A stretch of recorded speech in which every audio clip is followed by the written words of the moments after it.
السلام عليكم.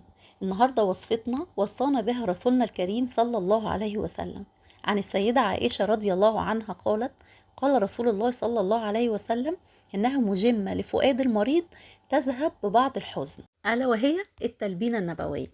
يلا بقى نشوف وصفتنا اتعملت ازاي. يلا بقى عشان احنا مستعجلين. هنا معانا حلة هنضيف فيها 4 معالق من دقيق الشعير، او حضرتك ممكن تجيبيها كده جاهزة من عند العطار، تقول له انا عايزة التلبينة. 4 معالق هنضيف عليهم كوبايتين من المية وكوبايتين من الحليب. هنقلبهم كويس جدا، وبعد كده هنبتدي نرفعهم على النار. قلبيهم لحد ما يبتدوا كده في الغليان، يعني هتاخد كده من 5 ل7 دقايق لحد بس طعم دقيق الشعير لما يتغير معاكي. انا هنا بحب اضيف حاجة اختياري اللي هي رشة من القرفة، ده اختياري. بعد كده خلاص خلصت وصفتنا. شفتوا سهلة ازاي؟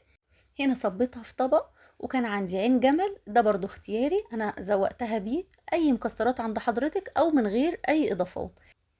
هنا بقى هنضيف العسل. اضافة العسل النحل مهمة جدا، بتديها طعم خطير، انا بصراحة بحب العسل فيها كتير. ورشة من القرفة، ده اختياري لمحبي القرفة. وخلاص خلصت وصفتنا. بتمنى تجربوها، ولايك وشير لو عجبكم الفيديو. استودعكم الله الذي لا تضيع ودائعه.